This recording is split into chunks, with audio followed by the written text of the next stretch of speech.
Okay, guys, this is section 1.4. We're going to talk about shifting functions. You need to be familiar with these 6 functions. You've seen these in Algebra 2, so we're just going to review. But if I have right here a linear function, linear means it makes a what? A line. Good. Remember that. And it's always going to be x to the first power. So the parent function, the mom of all the lines, is f of x equals x. Now that line could shift upwards, it could move left and right, it can reflect, those sorts of things. We're going to talk about how all that occurs, but it's always going to be centered around y equals x. Okay, you guys are familiar with that. This is our absolute value graph. Look at the equation. Absolute value makes a v, value, v, think about that. But f of x equals, how do you know that this is an absolute value equation? Because x is in what? It's in the absolute value, okay? When we talk here about our square root function, it's easy to see when you look at the equation, f of x equals the square root of x. And then the graph is going to look something like this, like a little boomerang kind of thing. I don't know however you guys want to describe it, but that's what I would say. Here we have our quadratic function. You guys are very familiar with quadratics. They make a parabola. Some of you guys say a u, but that's pronounced parabola. And it's our x squared function. All right, our snaky looking thing is our cubic. Opposite ends, our arrows are going at opposite ends. It's kind of shaped like a squiggly snake or something. And then rational, your rational function is 1 over where x is in the denominator. You have something here, and we'll talk about this later, called an asymptote, here and here. It's where the graph doesn't exist. Why does the graph not exist there, do you think? What? Because it never crosses the lines. Okay, why though? What's the value of y at this point and x here? What's the value? 0. Well, what happens if x is 0 here? It's undefined, so it doesn't exist. So you'll have, if you shift left and right, up and down, you'll have asymptotes where the graph doesn't exist because whatever value that is, when you plug it into the denominator, it'll make it 0. And we'll talk about that a little more. This right here, guys, is super important. You talked about this for sure. You talked about this in Algebra 2. This is like a little cheat sheet. I think you should screenshot this, copy and paste it, put it next to every single problem you do, because it's very helpful to look back on and say, okay, what's going on? We read graphs from left to right. I think you should read every equation from left to right. You're going to encounter vertical and horizontal shifts, left and right. You're going to encounter vertical, horizontal shift, up and down. Vertical, up and down. Horizontal, left and right. You're going to encounter reflections over the x-axis and the y-axis. So you need to know, when you look at just an equation, what the graph is going to look like. You need to identify all these shifts. Yes, sir? Sure. Is that better? I know it's super tiny, but like I'll zoom it in and then you can see it in a second. Just go ahead and take a picture. I'm going to refer to this a lot. This is obviously what am I using? Look at this equation. Just the shell of this equation is what function? Is this linear? Is this quadratic? Is this cubic? What is it? What's that little 2 mean? Quadratic. This goes for the same if those parentheses weren't there and it was an absolute value. It goes the same if the parentheses weren't there and it was a square root. So this is just, I'm just giving you a little cheat sheet, but it goes for every function we talk about. Now, what this means, if I have a negative in front to the very, very, very, very, very front of my equation, that is a reflection over the x-axis. You need to remember that. If I have a number that is in front of the function, that is going to be our stretch and shrink, our vertical stretch, our vertical shrink. Now, if you guys have something like this, we have negative 3x squared. You need to look at those two things separately. This negative means it reflects over x, and the 3 means it stretches. Don't think of that as a negative number. Think that you want to take the absolute value. Those are two different things. But if something stretches vertically, guys, it gets skinnier. it's getting pulled, like by the y-axis. If it's getting compressed, it's going to get fatter or wider. And then if I look over here at the end, if I have something at the very end, it's our vertical shift up and down. So think about this. If you have something at the very beginning, it's going to be a vertical stretch or compression. If you have something at the very end, it's a vertical shift up and down. Anything that has to do with the y-axis is going to be on the outside. When we get to the inside, that's where it has to do with the x, and it's always the opposite of what you think. A friend of mine teaches this, and she always says, boys are the y-axis. They're easy to read.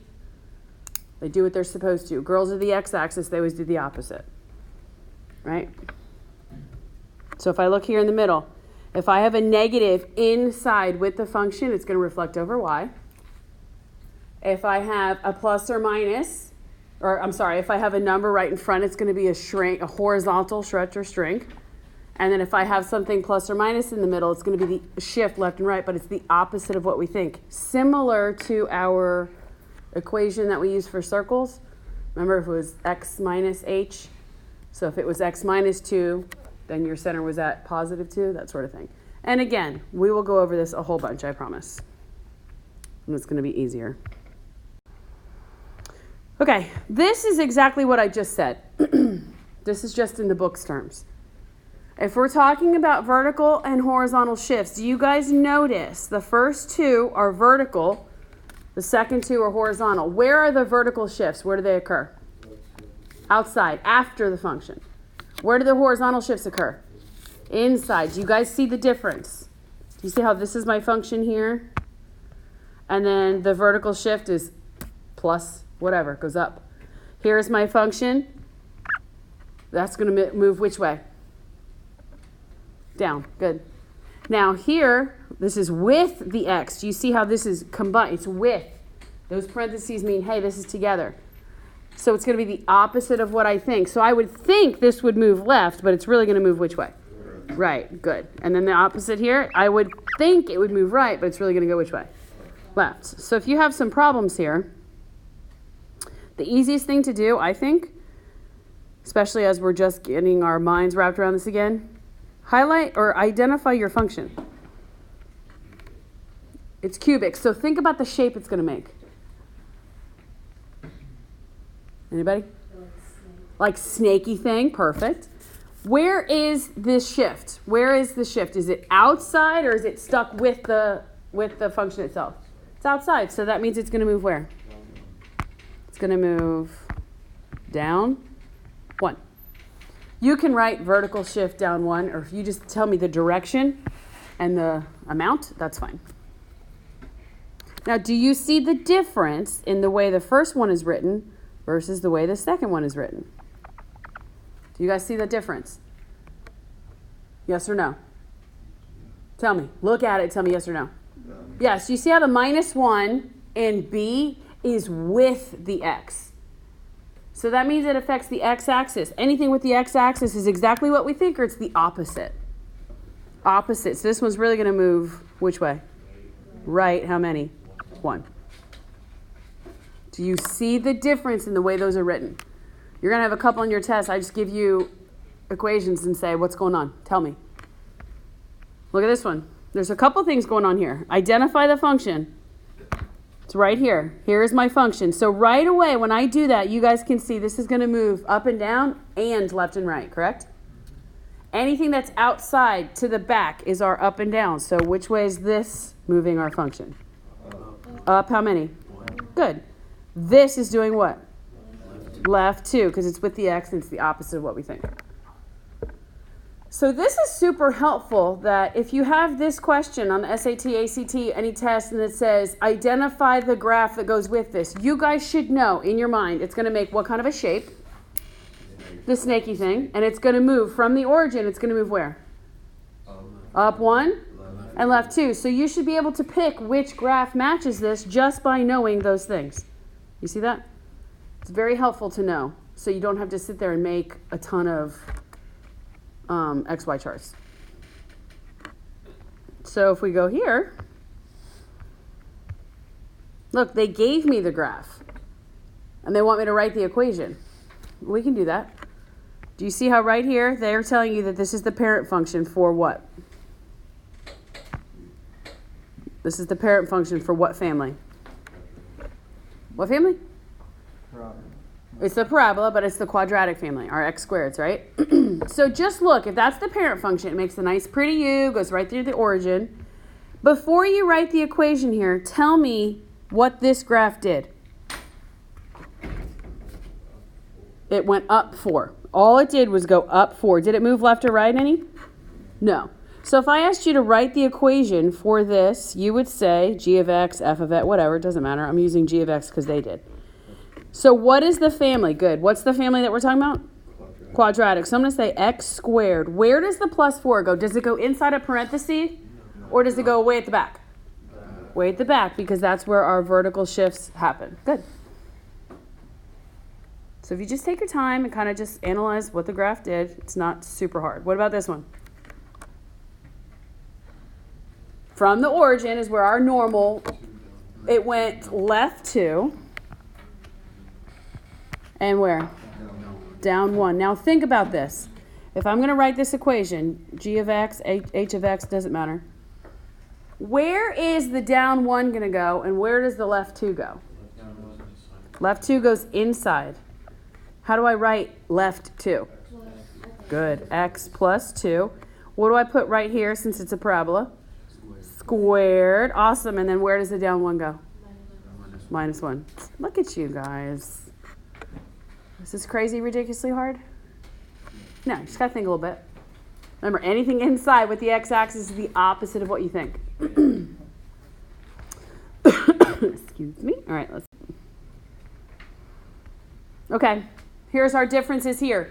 If the negative sign is outside, we reflect over what axis? The x. If it's on the inside, if it's on the outside, reflect over x. That means it flips either from top to bottom or bottom to top. And if it's on the inside, it's over the y, which means left to right. So you just have to be able to identify. Let's write the equation here. First of all, identify the family. What family is this? It's quadratic, so I know it's x squared. So what did this parabola do from the origin? It did 2 things. It went up 2, agreed, and reflected over what? Reflected over x. So think about, how would I write that? I have g of x, and I know it's x squared, but where does the plus 2 go? Inside or outside? Good. So I have x squared plus 2. Now where do I put a negative sign? Out in front. You can put it in parentheses if you want, but it goes out in front like that. So I have the same thing. I have a parabola. Yes? Okay. So I know it's x squared. What did this parabola do? Before I try and write my equation, just write down real quick what it did. It went right 3 and what? So we'll say flip over x. So think about that. I have a reflection over the x, which is, where am I going to put my negative sign? Where? Right outside. And then where does my right 3, how do I say that my parabola shifted right 3 units? X minus 3. Does it really make a difference if I don't put the squared up in the corner? Yes, how come? You're right. How come? What shape, what graph is this going to make right now? No. A line, because it's just x the first. Now it makes a parabola because it's x squared. Really important that you guys remember those little things. Let's just identify here. Tell me what's going on in A versus B. They look kind of the same, but they're not exactly the same. A reflects over. Good. You guys remember a little bit of this from last year? Yay. All right, what's going on here in C? Okay, reflect over x. And what is this? How much? Left 2. Awesome. On your test, if you want to answer it just like this, that's fine. If you want to write me a paragraph on where it moves on, okay, fine. But simple is good with me. You tell me the direction and how many, we're good. Just do like left to, like, so like you don't have to do like vertical shift, this and this. If you tell me the direction, I'm good.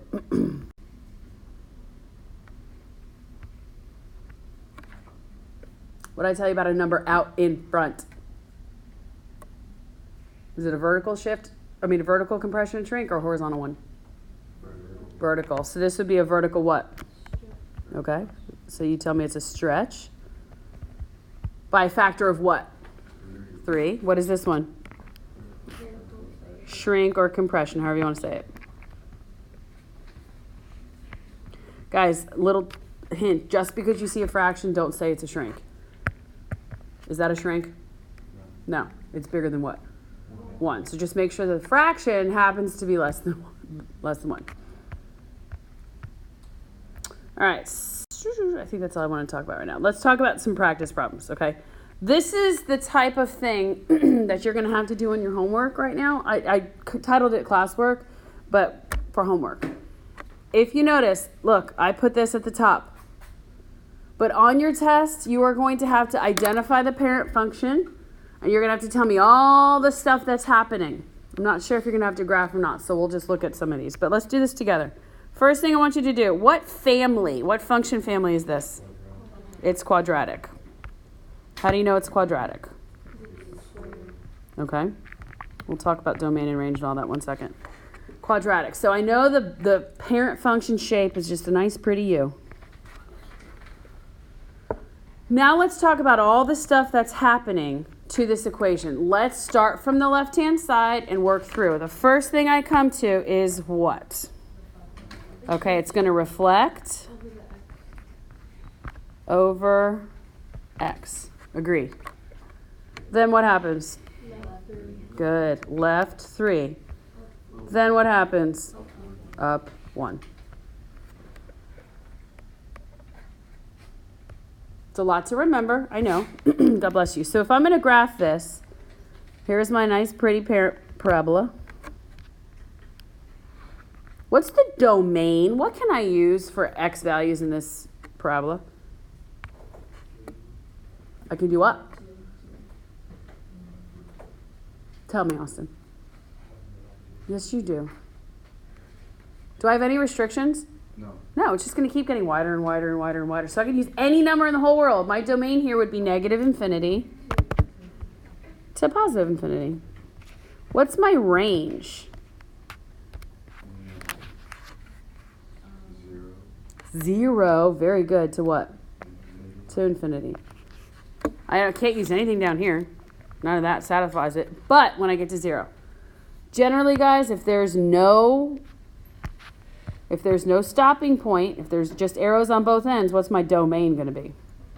Negative infinity, positive infinity. But if I was going to just do a quick sketch of this graph, y'all, just a quick sketch, what did we say that this parabola did? The vertex moved where? Where did it move? Tell me. From the origin. Well, you guys identified where it moved. It moved up 1 and where? Okay, so I'm going to go up 1, left 3. And what direction is this parabola going to go? Down, because it flipped. I don't need anything perfect. I just need you guys to tell me the general shape. So if I asked you what the domain and range was here, what's the domain? What can I put in for my red parabola? Negative infinity to positive infinity. Very good, bless you. What's my range? What values can I use in range? Bottom to top. Good Lord. Negative infinity to, what's the top of this point? Positive 1. Good. If I was going to ask you about intervals of increase and decrease, what's the only axis that matters in life? For intervals of increase and decrease, the x. What do I tell you guys to do with the y-axis? Cross it off. Get rid of it. So what would the turning point be for the interval of increase and decrease? Negative 3. It would increase from negative infinity to negative 3. Decrease from negative 3 to infinity. X-axis, all that matters. So let's look here. What shape is this? It's a line. What family is that? It's linear. Linear. I see two things going on. What are they?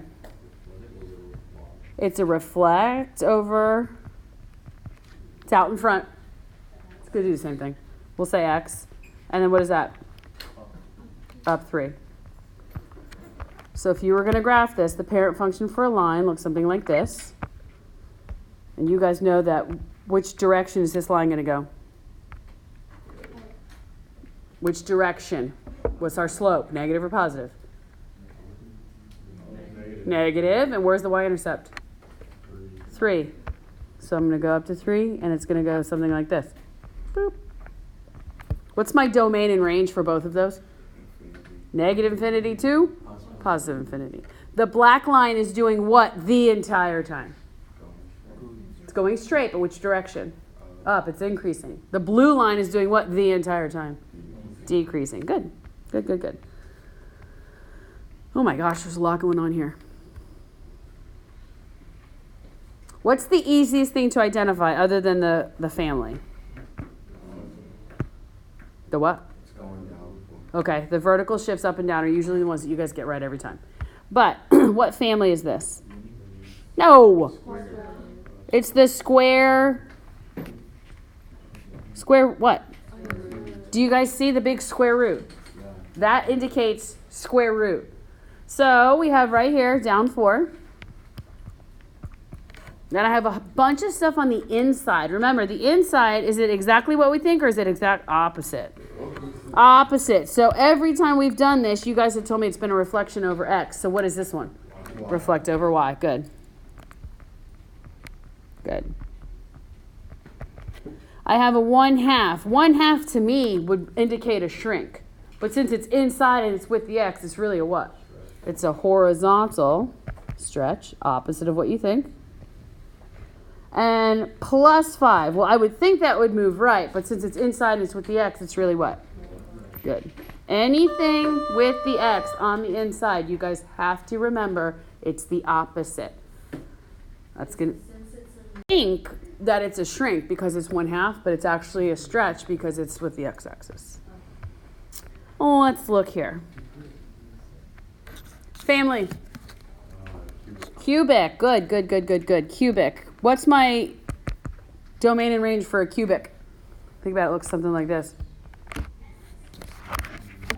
Negative infinity to positive infinity. So tell me all of the stuff that's happening here. Reflect over x. Victoria, I like that you said up 3. Generally, that's the first thing that you guys identify as the vertical shifts up and down. Fine. I just always tell you guys to start left to right because I'm afraid you're going to miss something. But take away now. I already dealt with the reflection. So now I have 5. Is it inside or is it outside? So then it's exactly what we think it is. It's a vertical what? A stretch. Good. What's this +2 on the inside going to do? Left 2. And then the easy part, up 3. So if you guys had to give a quick sketch, you could. You could say, all right, my parent function looks something like this. But since it's reflecting, that means it flips, and it's stretching, it gets a little taller, and it's going to move which direction? Left 2 and? So it'll be something like this. You should be able to identify because you know what the parent function, you know what that function family looks like, and then you should be able to do a quick little sketch, like here. What family is this? Absolute value. There is no reason you guys ever get absolute value or square root family wrong because if you read it, you tell yourself the answer. Do you see the absolute value bars? That's why it's an absolute value. So my absolute value is going to make normally a v. What's my domain for this one? What can I plug in? Domain, x values. Negative infinity to positive infinity. What are my y values? What's my range? 0 to infinity. It's the same as the parabola. So if I look here, left to right, what's going on? It's a reflect over x. Good.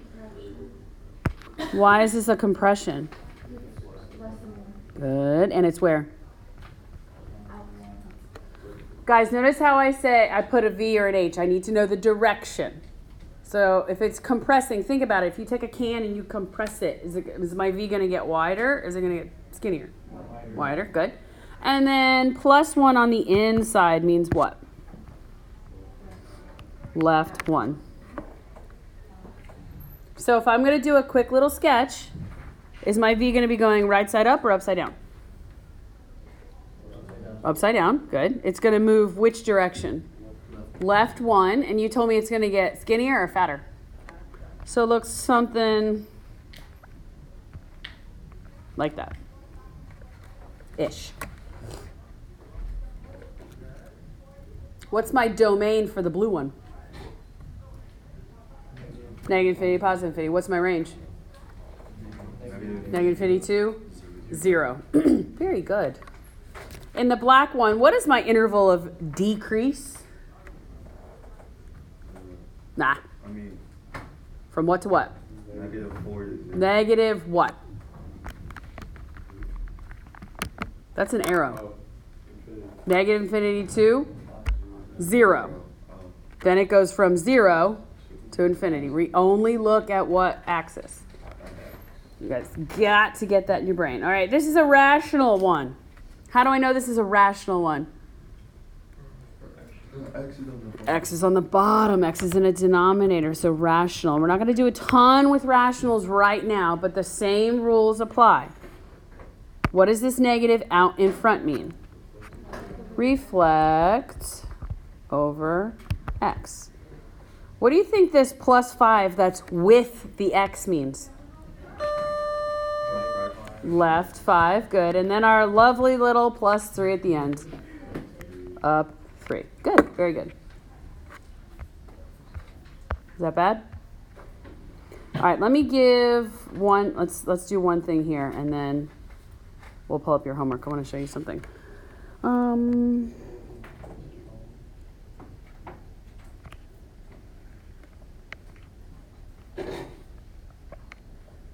If I told you to please write the equation for this, first of all, tell me all the stuff that's happening. What's the family? Squared, quadratic, good. Okay, so think about what our normal quadratic parabola looks like. That's our parent. How did this one change? Okay, so it reflected over X.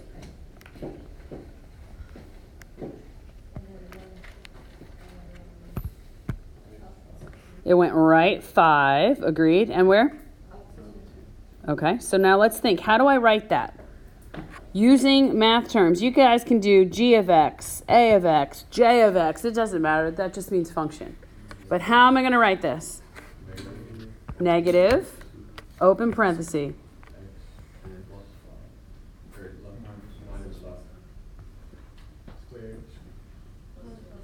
Perfect. Perfect. Good.